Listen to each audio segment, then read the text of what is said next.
近日，台湾职业篮球联盟 P-League 加引发了广泛的关注，起因是一则关于球员私密视频泄露的丑闻。然而意外的是，事件的主角竟是来自宝岛梦想家队的球员谭杰龙。这位中英混血的篮球新星，出身优渥的他，拥有2.05米的健壮身材，五官俊朗，眉清目秀，无论是赛场表现还是外貌条件，都让他一度成为球迷们追捧的对象。然而这次引发热议的不是他在场上的优异表现，而是一次看似无心的网络互动，成了他篮球生涯的转折点。根据多方报道，这段曝光视频拍摄于6年前，当时的谭杰龙还处于青春年少、充满活力的阶段。作为一名年轻有为的篮球运动员，他在职业生涯的上升期面临着来自各方面的诱惑和挑战。这段视频的来源是在一个交友网站上，当时的谭杰龙与几名陌生女子互动，沉浸于激情的网络交流中，毫无防备的他在镜头面前完全暴露了自己的身体，认为这是一次私密的互动。然而他未曾料到，这一切都被对方偷拍并保存了下来。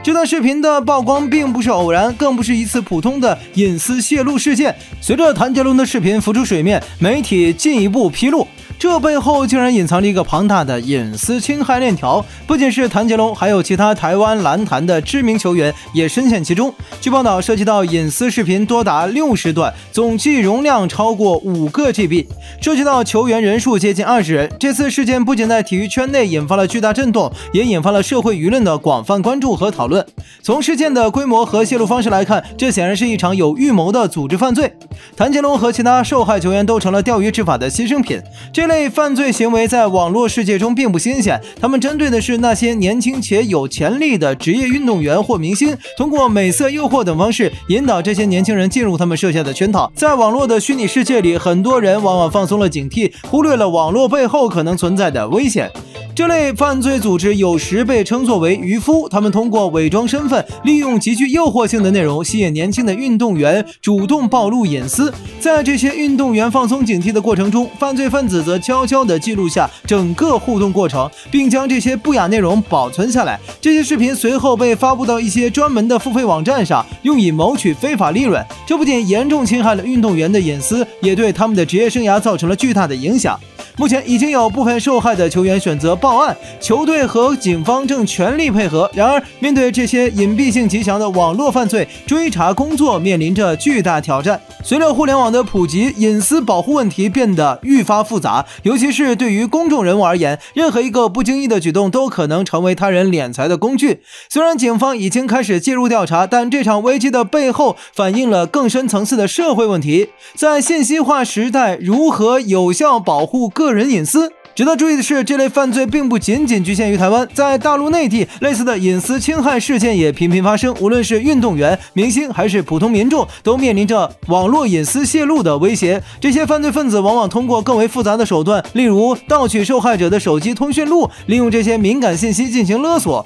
如果受害者拒绝支付赎金，他们就威胁将那些不雅视频群发给受害者的亲友，造成更大的心理压力和社会舆论影响。想象一下，当这些不堪入目的画面突然出现在你至亲好友的手机中，所带来的羞耻和压力是难以承受的。对于那些已经被曝光的球员来说，面对的不仅仅是法律上的制裁，更是一场关乎职业声誉和个人形象的巨大危机。谭杰龙作为一名职业篮球运动员，本应享受赛场上的荣耀和粉丝的追捧，但如今他却不得不面对舆论的压力和未来职业生涯的不确定性。谭杰龙事件的爆发不仅仅是对他个人的沉重打击，也为整个台湾篮球界敲响了警钟。对于这些年轻的运动员来说，他们不仅要在赛场上展现出色的技术和强大的心理素质，还需要在互联网时代学会保护自己的隐私，远离那些潜在的风险。或许随着时间的推移，谭杰龙会通过更加优秀的赛场表现，重新赢得球迷的信任与支持，但这次事件带来的阴影恐怕还要伴随他一段时间。谭杰龙的事件也提醒我们，面对诱惑和风险，保持理性和警惕，是我们每个人在信息化时代必须具备的基本素质。这类花边新闻不仅出现在台湾篮球运动员中，在全球的篮球界同样屡见不鲜。最近，中国篮球运动员易建联和美国球员安东尼·爱德华兹分别陷入了类似的争议事件。先来看看有关易建联的情况。不久前，一条与易建联相关的爆料在网络上引起了巨大反响。事件的核心围绕着一张疑似易建联的身份证照片和一段聊天记录开始。更为震撼的是，传闻称易建联与一位跨性别者 TS 在酒店中有过不寻常的互动。事件源于一段微信群的聊天记录，这段记录迅速在社交平台上扩散。据记者显示，易建联被曝与一位 TS 在酒店发生了关系。所谓 TS 是指跨性别者，通常指性别表达与出生性别不一致的人士。更具争议性的是一张疑似易建联身份证的照片，以及另一张照片中一位身形酷似他的男子弯腰靠在茶几旁。照片的发布让社交网络瞬间沸腾，网友们纷纷对照片的真实性展开热烈讨论。